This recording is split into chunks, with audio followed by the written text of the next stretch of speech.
Hi guys, David here with Fresh Baked with some construction updates for you from around the Disneyland Resort. And as you can plainly see, I am doing this, endeavoring to do this live in the park today. I don't know why, but I just felt like it would be a fun idea to try this out. I know I used to do it like this back in the day. But without further ado, let's see what's new in construction and ops updates from around the park. And we're going to start in New Orleans Square. Specifically here at the New Orleans Square train station, where the other night there was a sort of freak fire in this building just in the frame here. It caught on fire unexpectedly overnight. A couple nights ago, I want to say about 3 o'clock in the morning, it caught fire, and it was not a small fire. I've seen some clips. It was pretty it was pretty much in flames. Luckily, they were able to restrict it to just the one building. The water tower next door was okay, and the other building to its left as we stand here is also okay. I believe that room there is a break room, but you know what could have happened at 3 o'clock in the morning, I don't know. There's been no reports of it, it's being anything related to, let's say, phantasmic, some embers that might have started a slow moving fire here, or if it was electrical or something like that. No idea, but it'll be behind scrim here for a little while. Nothing major. It's not a big deal per se, but and especially considering it happened overnight. But there you go. That was a story that was kind of a surprise, kind of a shock when I heard it first. A fire at the New Orleans Square train station here in New Orleans Square. Let's talk about the Adventureland Treehouse right behind me. Recently, the Disneyland website was updated. It was updated to reflect that the Treehouse will reopen on February 11th. That's just a little over a month from now. And when I first heard that story, I laughed immediately, and I said, "There's just no way. That can't be. It can't be, because they have done." There's hardly any visible progress done, even from what you can see behind the scrim or with the scrim up. It does not appear as though they've only just started working on it, it seems like. They've got to build 2 houses. They've got to build, the kids' rooms. And I don't see, the kids' room is what we're seeing now. There's no room there, and I don't think they could build that in a month. I was skeptical of that date, and it turns out it may not be a real date. That date has been removed from the Disneyland website. It is no longer reflecting February 11th as a reopening date. It is still open-ended. There is no, as far into the future as you can look into the calendar, there is no open date for Adventureland Treehouse. And if that is truly the case, and that is a bit of a relief, well, it's more than a bit. It's a big relief for me, because, I want them to do a good job. I want them to do a full refurb. I want it to be good. I want it to be complete. I want it to be 100%. And if they had tried to squeeze this thing in, that would suggest to me that it wasn't ready. If it does wind up opening on February 11th, I will be very disappointed. Disappointed only in that it leads me to believe that they didn't give it a big budget or a lot of attention, that they didn't do a full and complete job. If they wind up opening it on 11th and it is good, then I'll retract all that. Next door at Indiana Jones Adventure, a couple of weeks ago, reported that they're fixing the snake, that a new snake was found, the animatronic snake was found backstage behind the building. Very exciting, obviously, but we kind of figured it was going to happen, but it was very exciting to see some confirmation of that. However, about a week later, a cast member reported and said, "Hey, you guys, that snake, that's not exactly new. That's been back there since 2018. I'm not so sure that is the new snake you were hoping for." However, I would still like to think, I'm still of the opinion that while they may have had a second snake back there for a while, and I'm sure that they do, you've got to have backup animatronics for the big deals like that, I still believe that it's likely or possible that what's new about that snake that we saw was the actual animatronic, the skeleton, the guts of it. Clearly, it was probably an older snake head, but I still think there's a very real chance, a very reasonable chance, that was a new animatronic. It's getting ready to be installed into the attraction. I drove by on the monorail today. I did not see the snake backstage today. I'm going to double check my footage, but I didn't see it.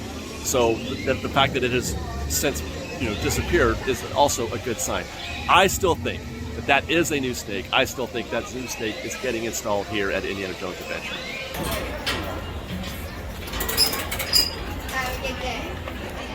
That's actually it in Disneyland. There's only 2 projects going on right now. Well, besides Toontown, which is on track. I did drive by or take a ride by on the Disneyland Railroad to see if I could see anything over the wall there at the entrance. Looks about done. I can also report that they have been doing for a while now, actually.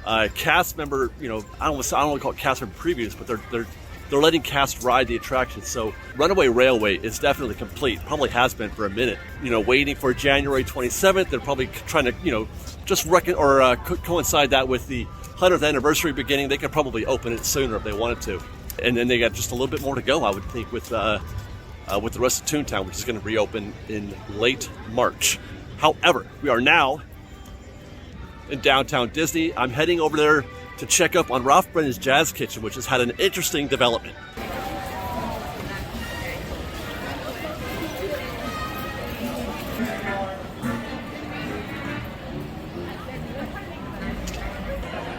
That's the current state of Ralph Brennans Jazz Kitchen.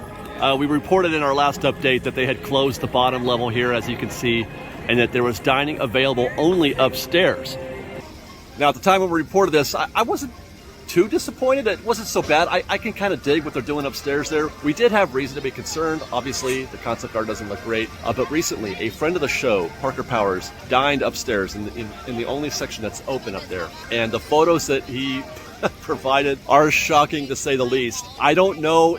I guess that's what they're trying to do. They have completely homogenized the interiors. It's not jazzy in the least. It's the opposite of that. It's funny, when I showed those photos to Liz, I didn't tell her what it was. I said, where do you think this is? What do you think this is? And her, I don't know if she was joking, but the first thing she said was, rest home cafeteria. And she's not the only one who thought that. I posted these on Twitter. There's a lot of, high school cafeteria, college dorm cafeteria kind of, responses. People are not happy with the theming or the lack of it inside of what used to be called, by the way, Ralph Brennans Jazz Kitchen is now the Jazz Kitchen Coastal Bar and Grill. Now, Disney's been getting a lot of heat lately, especially over at Walt Disney World with what they're doing over to the resorts. The Carousel coffee shop that recently opened up there, very bland. Imagineers are being vocal. Retired Imagineers on Twitter are being vocal with Disney about what's going on now. But I do have to say, in this case, I don't think Disney owns or operates Ralph Brennans Jazz Kitchen. This is third party. It's on Disney property, yes, in downtown Disney. I'm not sure that they might have a vote. They might have a say. They might be able to lobby the Jazz Kitchen and say, hey, this is how we want your building to look. Or they might actually, maybe they could force them. I don't know. I mean, it's worth a discussion at least to find out if this is a Disney decision or if it's a Ralph Brennans decision. Now, having said that, I'd be shocked if this was a Ralph Brennans decision. This screams Disney. This screams Disney trying to homogenize. The rumor out there is that they have brought in a bunch of people from Las Vegas designers, not Imagineers, but Las Vegas designers to help develop their properties, especially areas like this in downtown Disney. And this screams Las Vegas also, if you ask me. That's something that's been going on there for a while now. The connections can be made. So there it is, the Jazz Kitchen Coastal Grill and Patio. There you go, that's what it's called. By the way, you can see over the walls that they have begun stripping the exteriors, the windows that were there. I assume they're gonna finish repainting that red section white as well, like the rest of the building is, and then we'll see more of that pink and orange on the way. You can see the color patterns right there on the construction walls that are out front, and I'm looking forward to seeing what they do with the interior or exteriors here as well. Looking forward to it in a curious way. And then we're going to stand by also to find out if there's anything happening with that fountain. You can see it's covered up in the photo that Parker brought or showed us the other day. Curious to find out what the future is of that fountain there at the center of the Jazz Kitchen. Meanwhile, right next door, we've got some updates on the Wonderground Gallery, and right next to that, the home store. Mice Chat is reporting a rumor that both locations will be closing soon. They reported January 9th for the home store. I don't have a date. I didn't see a date for Wonderground, but they're expecting both to be closing soon, although they have different end games, I believe. A home store, they're saying, is just going to be closing for a refurb, not moving, but Wonderground, they're saying that it's going to be moving to the ESPN zone, which is currently that enormous building there at the end of downtown Disney that has been vacant except for a couple exhibits, and they occasionally sell things there in that little sliver of a shop. The Wonderground Gallery would occupy about, maybe a 20th of the overall space available in the ESPN zone. So it's not a final solution for sure. I thought I saw you.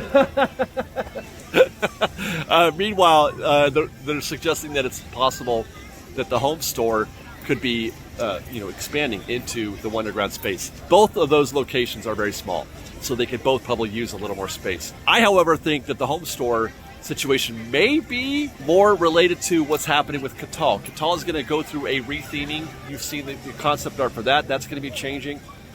It is closely connected to that building, to the Catal building, as are the Pele shop and all the other ones that are below that. Though we don't have any dates for those closing, if they would be. But there could be a symbiotic relationship happening between the home store and Catal. Stay tuned on that. Speaking of the ESPN zone, just what is that building anyway? Like, what's happening with that for the past almost 2 years now, has it been? I can't even. What's happening with that building is a total mystery, and it suggests to me that Disney doesn't have, that they don't have a real positive idea of what they're doing here in downtown Disney. And I feel like this is all just some sort of weird experiment, or I don't know how to describe it, but the fact that they're moving Wonderground in there for whatever reason, doing whatever they're doing to the home store, doing nothing at all with the ESPN zone, even though it's a huge building here in this space, in this downtown Disney space that's supposed to be going through a major revival, a major update that is supposed to look, the mid-century modern scheme. And look at that building. I don't see mid-century modern in here, and this is precisely where that mid-century modern is supposed to be happening. That entrance right there, when you look at the concept art, the new concept art for the downtown Disney, that's where that entrance is. It's right there. So this building is just going to immediately interrupt whatever it is that they're trying to do here, whatever that is. Same thing for the Star Wars trading ports, aka the Rainforest Cafe. There's a structure that does not exactly scream mid-century modern. What are they going to do with that? what are they going to do with that? This whole thing is just so confusing. What I would like to see them do, actually, if they're going to keep this building, you got to find some way to reskin it somehow, to the facade or whatever. But they fill it up with a bunch of shops. Boutique type shops. Put the Star Wars trading post in there as well. Anything else? Wonderground, the home store. And because I wonder if maybe that is what they're trying to do. They're trying to see if they can find a different mix of shops and dining here at downtown Disney. There's a weird thing happening here. That's all I can say. I can't put my finger on it yet, but there's a weird thing happening at downtown Disney, such that I'm not sure that Disney really has decided or know what they're doing. I'll just say this. Behind me are 3 towers, the Disneyland Hotel towers, and then in front of, over in the distance over there, is the Grand Californian. The goal, ostensibly, is to make this place more of a resort, incorporating the downtown Disney area into the resort experience that coincides with the hotel. They're trying to create this. They're trying to make this more like Walt Disney World, right? Which, when you look at what they're doing with downtown Disney, or what they did with the concept art for Disneyland Forward, it's screaming Disney Springs. They're trying to make this place a destination in that sense. I don't know how it's going to work or how well it's going to work, but I just feel like they're struggling with that, and it's showing here in the progress at downtown Disney. And I mentioned, earlier about the slow going of this project. This site here. This stage is always a slow stage, going from dirt to vertical. But it's taking longer even for Disney standards. I made a comment that nothing was happening here at this site, that it felt like, there was a promise to do something here and nothing was happening. That was months ago, I feel like. That was a couple months ago. You can see that they're doing something, but it doesn't feel, well, I don't know. I can't make heads or tails of it. I want to show you guys something interesting, though. We're on the opposite side of the construction lot from downtown Disney, opposite side, the side that faces the soon-to-be Pixar Place Hotel. There's a sign up here, recently added. What is the Baldwin Project site? A friend of mine pointed that out. He says, what does that mean? I don't, it's probably nothing, but I'm curious if anybody has any idea if that's maybe some kind of code name for the project. They don't put the code name, though, do they? They don't put the code name on the signs like that? I don't know. Anybody out there who could suggest a possible meaning or understanding of the Baldwin Project site? And with that, as we make our way out of the park, out of downtown Disney, back to the Mickey and Friends parking structure, we'll close with Quick little update from Catino. We've got some new footage from Desert Bird Media. They put up some signs. They got some street signs in Catino. And here is the current state of Catino, the new Disney-backed plant community currently under construction in Rancho Mirage. Looks like they've defined what appear to be the roads that will surround the various housing segments. There's a giant hole randomly in the middle of everything. That's the corner of Tide Pool Way and Oceana Road, two things that do not in any way exist in the low desert. They're making something over here, including a giant man-made lake in the middle of the desert. We'll be back here again in about a month or so, I'm thinking. And until then, thank you guys for watching, and follow us on Instagram at _FreshBaked, on Twitter at FreshBakedDisney, that's Fresh with no E, and on TikTok at FreshBakedDisney. If you like our show and want to show you support, please do consider joining our Patreon campaign at patreon.com/freshbaked. Otherwise, thanks again for watching, everybody. We love you. Be safe out there. Be kind to one another. And Fresh Baked.